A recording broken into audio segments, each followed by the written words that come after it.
వెళ్ళండి, మంచి ఫలితాలు సంప్రాప్తిస్తాయి. ఎవరికైనా ధనాన్ని అప్పుగా ఇస్తే అది తిరిగి రాదు, వాటి విషయంలో కూడా జాగ్రత్తలు తీసుకోవాలి. తదుపరి మీనరాశి. జన్మరాశిలో శని బలంగా ఉన్నారు, ఏలినాటి శని నడుస్తోంది. అయితే 10 మంది కోసం మీరు పాటుపడే విధంగా ఉంటుంది. అయితే రూపాయి మటుకి మీకు చేతికి అందదు. అయినా సరే మనం బాగుండాలి, 10 మంది బాగుండాలి అనే భావంతో మీరు ఉంటారు. ఏలినాటి శని ప్రభావం గడిచిన కొన్ని సంవత్సరాల కంటే కూడా ఇప్పటి నుంచి కొంతవరకు బాగానే ఉంటుంది. వీళ్ళకి జన్మరాశిలో శని ఈ వారం బలంగానే ఉన్నారు. దశమాధిపతి రాష్ట్రాధిపతి అయిన గురువు చతుర్థంలో ఉన్నారు. కేంద్రంలో బలంగా ఉన్నా కూడా అంత యోగదాయకం కాదు. రూపాయికి 2 రూపాయలు ఖర్చు ఉంటుంది. వచ్చిన డబ్బు ఏది వెళ్తుందో రూపాయి సేవింగ్ చేద్దాం లేదా కష్టపడదాం అనుకుంటారు, కష్టపడతారు. కష్టాన్ని తగిన ప్రతిఫలం మటుకి తక్కువగా ఉంటుంది. మీరు ఏదో సంపాదించేస్తున్నారు, బాగా లాభపడుతున్నారు అని జనాలు అనుకుంటారు. కానీ ఆ కష్టం ఎంత పడుతున్నారో దాని రూపాయి ఎంత వస్తుంది అది మీకు తప్ప ఇంకొకరికి తెలియదు. అది ఉద్యోగంలో కావచ్చు, వ్యాపారంలో కావచ్చు. మీ విలువ అనేది తగ్గించుకునే విధంగా మీరు ఎప్పుడూ చేయరు. 10 మందికి ఉండాలి, నలుగురు హుందాగా ఉండాలి అనే భావన మీకు ఉంటుంది. కానీ జనాల దృష్టిలో మటుకి వాళ్ళు మీరు బాగానే సంపాదిస్తున్నారు అనే భావన ఏర్పడుతుంది. మీరుగానే తీసుకునే నిర్ణయాలు లాభిస్తాయి. 10 మంది సలహాలు తీసుకోండి, కానీ అంతిమంగా మీరు తీసుకునే నిర్ణయం ఏదైతే ఉందో అది లాభించే విధంగా ఉంటుంది. తృతీయాధిపతి అష్టమాధిపతి అయిన శుక్రుడు పంచమంలో బలంగా ఉన్నారు. విహారయాత్రలు కావచ్చు, దైవ దర్శనాలు చేసుకోగలుగుతారు. అదేవిధంగా బంధుమిత్రులతో ఉన్న విభేదాలు తొలగిపోతాయి. సంతాన అభివృద్ధి బాగుంటుంది. సంతానం కోసం చేసే ప్రయత్నాలు ఏవైతే ఉన్నాయో అవి కలిసి వస్తాయి. సంతానంలో ఒకరికి మంచి ఉద్యోగం లభిస్తుంది. జీవిత భాగస్వామి పట్ల చిన్నపాటి విభేదాలు వచ్చే అవకాశం ఉంది. చతుర్థాధిపతి సప్తమాధిపతి అయిన బుధుడు 6 ఉన్నారు. జీవిత భాగస్వామి ఆరోగ్యం పట్ల కొన్ని జాగ్రత్తలు తీసుకోవాలి. సెల్ఫ్ డ్రైవింగ్ విషయంలో కొన్ని జాగ్రత్తలు తీసుకోవాలి.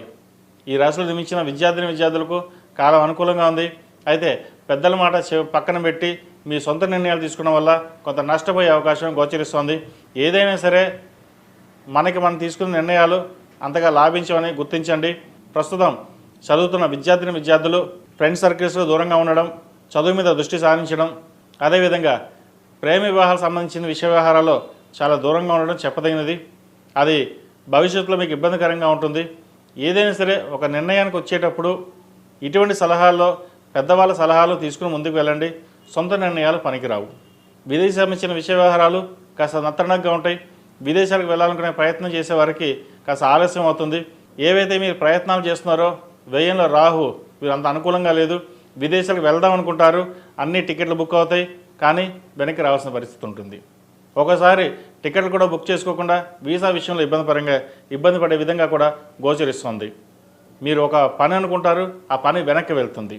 విదేశీ సంబంధించిన విషయ వ్యవహారాల మటుకి చాలా జాగ్రత్తగా ఉండడం చెప్పదగినది. మిగతా ఇతరత విషయాలు చాలా బాగున్నాయి. విదేశీ సంబంధించిన అక్కడ ఉన్న వారికి ఉద్యోగ ప్రయత్నం అయితే పర్వాలేదు. అక్కడ నుంచి ఇండియాకి వద్దాం అనుకున్న వారికి మటుకి కాస్త ఆలోచించి రండి. ఎందుకంటే ప్రస్తుత పరిస్థితుల్లో ఇబ్బందులు ఉండే అవకాశం కూడా గోచరిస్తోంది. వెళ్ళేటప్పుడు వీసా విషయంలో కూడా ఇబ్బందికరమైన వాతావరణం కూడా నెలకొనే విధంగా గోచరిస్తుంది. కాబట్టి ఆచితూచి అడుగులు వేయడం చెప్పదగిన సూచన. ఈ రాశిలో జన్మించిన స్త్రీలకు వృత్తి ఉద్యోగాల పరంగా, వ్యాపార పరంగా అంత అనుకూలంగా లేదు. నష్టం ఎక్కువగా ఉంటుంది. సొంత నిర్ణయాలు చేసుకుందామన్న టైంకి ఏదో రకంగా ఇబ్బందులు ఉంటుంది. మీకు మీరుగా చేసే నిర్ణయాలు కొన్ని బాగున్నప్పటికీ కొన్ని ఇబ్బందికరంగా ఉంటుంది. వ్యాపారంలో నష్టం వచ్చే అవకాశం గోచరిస్తోంది. అందరినీ నమ్మి మోసపోవద్దు. ఒక భూమి సంబంధించిన విషయ వ్యవహారాలు ఏవైతే ఉన్నాయో అవి ఇబ్బంది పడతాయి. కోర్టు వ్యవహారాలు కూడా కాస్త ఇబ్బందికరంగా ఉంటుంది. చేసే ప్రయత్నాల్లో లోపం ఉండదు, కానీ ఇబ్బందికరంగానే ఉంటుంది. దైవానుగ్రహం వల్ల ప్రతిరోజు ప్రతినిత్యం శని స్తోత్రం పఠించడం, అదేవిధంగా సుబ్రహ్మణ్య స్వామికి అభిషేకం చేయించడం, రుద్రాభిషేకం చేయించుకోవడం చెప్పదగిన సూచన. మనకి ఎలా కుదిరితే అలాగా రుద్రాభిషేకం కానీ సుబ్రహ్మణ్య పాశుపతి అభిషేకం కానీ చేయించుకోండి, మంచి ఫలితాలు ఉంటాయి. ఏలినాటి శని నడుస్తుంది కాబట్టి అఘోర పాశుపతి హోమం చేయించుకోవడం కూడా చెప్పదగిన సూచన. అలా కాని పక్షంలో ప్రతిరోజు ఇంట్లో 108 సార్లు ఓం నమః శివాయ అంటూ లేదా మీ కులదైవానికి 108 సార్లు నామస్మరణ చేసుకుని ముందుకు వెళ్ళండి. మంచి ఫలితాలు సంప్రాప్తిస్తాయి. జీవిత భాగస్వామితో విభేదాలు రాకుండా చూసుకోవాలి. మాట పట్టింపులు వచ్చే అవకాశం కూడా లేకపోలేదు. యూట్రస్ సంబంధించిన విషయ వ్యవహారాలు కావచ్చు, అదేవిధంగా స్టమక్ సంబంధించి లివర్ సంబంధించిన విషయ వ్యవహారాల్లో కాస్త ఇబ్బంది పెడుతుంది. వాటి విషయంలో జాగ్రత్త తీసుకోవాలి.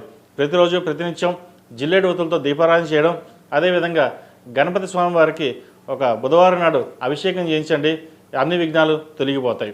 వివాహ సంబంధించిన విషయ వ్యవహారాలు కాస్త మహాలయ పక్షాలు కాబట్టి వచ్చిన సంబంధం ఏదైతే ఉందో అది దేవీ నవరాత్రుల్లో చూసుకోవడం అనేది చెప్పదగిన సూచన. మంచి సంబంధం కుదురుతుంది. దేవీ నవరాత్రుల్లో వివాహం అయ్యే అవకాశాలు చాలా బాగున్నాయి. ఈ రాశిలో జన్మించిన వారికి కలిసి వచ్చే సంఖ్య 4, కలిసి వచ్చే రంగు తెలుపు. ఏదైనా పని మీద బయటకు వెళ్ళేటప్పుడు ఆదివారం కానీ శుక్రవారం అడిగిన వెళ్ళండి, మంచి ఫలితాలు సంప్రాప్తిస్తాయి. మేషం నుండి మీనం వరకు ఉన్నటువంటి రాశి ఫలితాలు నా పరిజ్ఞానం సంకరించే మేరకు ఈ వారం రాశి ఫలితాలను తెలియజేశాను. సర్వే జనా సుఖినో భవంతు. లోక సమస్త